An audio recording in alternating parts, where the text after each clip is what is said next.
On va poursuivre avec Monsieur Janvier. Vous êtes directeur général de la Fondation Massé-Trividi, administrateur du Groupement national des directeurs généraux d'associations et président du Comité régional du travail social de Bretagne. Alors, sur ce brouillage des repères, qu'est-ce que vous pouvez nous dire? Quelle est votre analyse? Eh bien, peut-être d'abord d'essayer de se redire de quoi parle-t-on quand on parle de repères et de besoin de repères. Il me semble qu'il y a deux interprétations possibles. Le repère, ça peut être une balise ou ça peut être un cadre. J'entends par là que si on entend que le repère doit être un cadre, nous sommes en train de construire une société de l'ordre et toute société de l'ordre produit de l'exclusion. Si nous envisageons plutôt le repère comme une balise, dans ce cas-là, vous savez, forcément, je viens de Bretagne, j'habite sur les côtes sud de la Bretagne. Une balise en mer, on n'est pas dedans ou dehors, ça c'est le propre du cadre. Une balise en mer, on se positionne, on est positionné par rapport à ce qui fait repère précisément, et on est là dans quelque chose qui suppose plutôt, alors que le cadre suppose une société de l'ordre, la balise suppose plutôt une société du mouvement. Et il me semble que c'est dans une société du mouvement que nous devons essayer de penser les choses de façon peut-être d'ailleurs qui serait la conséquence ou la condition même d'une société inclusive. Mais c'est vrai que plus il y a de rochers, plus on a besoin de balises. Parce que sinon, on a toutes les chances d'aller se mettre dedans. Et on a bien vu, y compris dans l'exposé de Gilles Lipovetsky, que les rochers, actuellement, il y en a beaucoup. Et il me semble que là, précisément dans ce contexte-là, de beaucoup de récifs qui menacent, si on enferme les navigants, je reste dans mon image marine, excusez-moi, dans des voies à sens unique, eh bien, je pense qu'il n'y a plus de liberté pour essayer d'imaginer et d'inventer les attitudes qui permettraient de répondre aux défis qui se posent pour nous aujourd'hui. C'est ainsi que finalement ce besoin là, qui ressort de l'enquête, besoin de référentiel, besoin de plus de réglementation, je pense qu'il faut plutôt les lire comme une réponse qui est exactement proportionnelle au sentiment d'insécurité dans lequel on est. Et que face à ça, c'est sûrement pas des cadres qu'il faut inventer, c'est sûrement plutôt d'essayer de poser quelques balises qui font sens, parce que derrière ça, et la réponse d'ailleurs sur l'enquête par rapport à la recherche, aux recherches et aux études, montre bien un vrai besoin de sens. C'est là-dessus qu'il nous faut travailler. Et finalement, il me semble que plus on va travailler sur la question du sens, plus on va se donner des marges de manœuvre qui renvoient à la créativité qui est requise dans l'accompagnement au quotidien des jeunes qui nous sont confiés et qui suppose finalement cette liberté. Mais cette liberté, et là ça renvoie à la question sur le management en fait, et à l'organisation, cette liberté, elle se pose dans un système qui fait sens et ça suppose pour nous, je crois, nécessairement de sortir de cette logique des cases. La logique des cases, elle a tendance à enfermer chacun dans ce que j'appelais une société de l'ordre, c'est-à-dire où chacun doit être à sa place.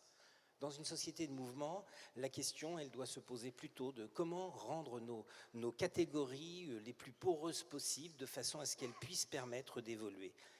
Finalement, deux mots-clés dans ce que je viens de dire, la question du sens qui suppose une réelle ambition d'un projet politique qui se décline depuis le projet de société et je crois que le ministre nous a exposé un projet de société à travers le pacte qu'il défend, projet de société mais qui se décline ensuite dans les projets associatifs puis dans les projets personnalisés pour l'enfant. C'est-à-dire qu'il y a une espèce de continuum dans ces logiques de projets et qui sont en fait des projets d'ordre, je dirais, d'ordre politique. Le deuxième mot, le premier c'était sens, le deuxième mot qui compte c'est le mot de liberté. Ce mot de liberté, il nous renvoie à la nécessité de reconstruire, je crois, de reconstruire un contrat de confiance entre les partenaires. Et les partenaires, dans ce qui nous occupe autour de la protection de l'enfance, ce sont d'abord les familles, les enfants en premier lieu, les associations, les départements et l'État, puisque nous voyons bien aujourd'hui que se réfléchit cette réarticulation. Mais ça, on y reviendra peut-être dans la deuxième partie. Il me semble que de ces deux mots-clés, sens et liberté, finalement, les repères devraient découler assez logiquement, mais plutôt sous forme de balise que sous forme de cadre.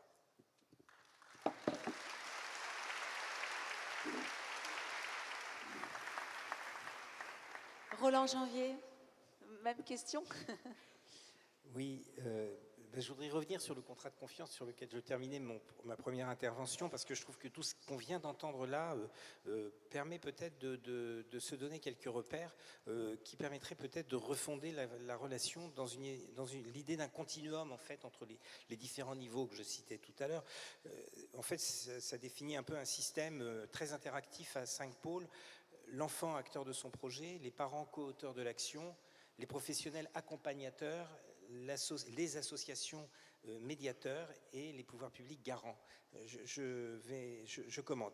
L'enfant acteur de son projet, écoutez l'enfant, Adrien Taquet a dit tout à l'heure l'attachement qu'il avait à prendre en compte la parole de l'enfant, mais ça suppose accueillir la parole, c'est aussi accueillir la puissance subversive de la parole de l'enfant. Si c'est juste écouter et que ça ne change rien, je pense que ça ne sert à rien. Il y a une dimension, et je trouve que le témoignage de Stéphanie le montrait, il y a une dimension de transformation quand on prend le temps d'écouter ce que les enfants ont à dire.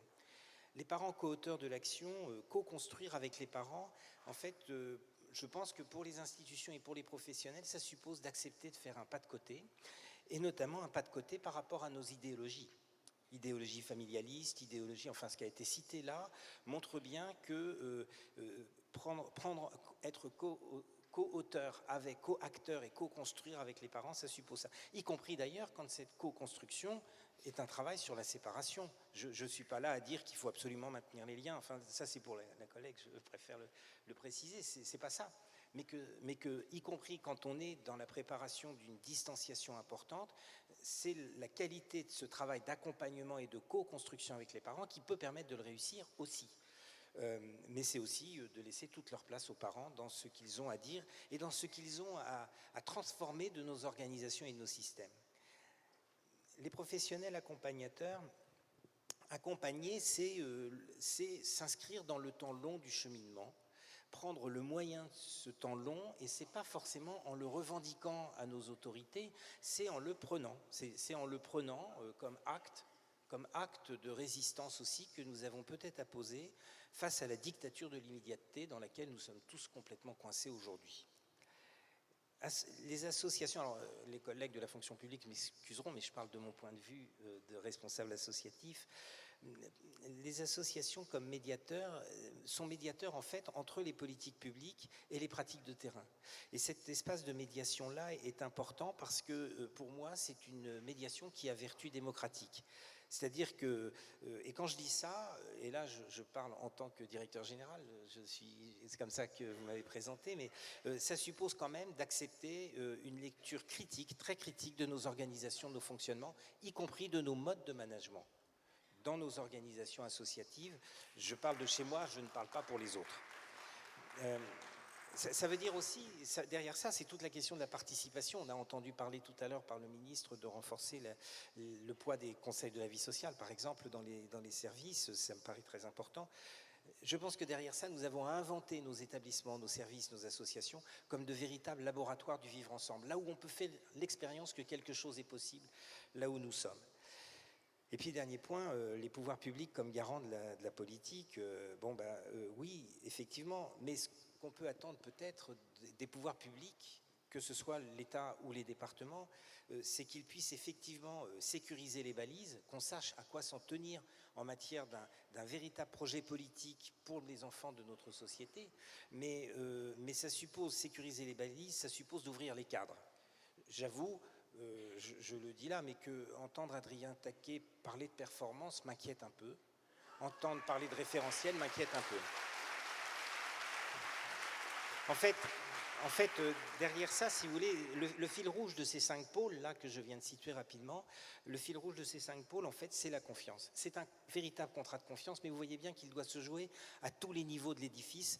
Et du coup, là, je parle pour ma boutique, forcément, le contrat de confiance, il est peut-être essentiel aussi du côté de la relation de nos associations d'action sociale et de protection de l'enfance avec les départements. Moi, je regrette beaucoup le climat de suspicion dans lequel on travaille actuellement.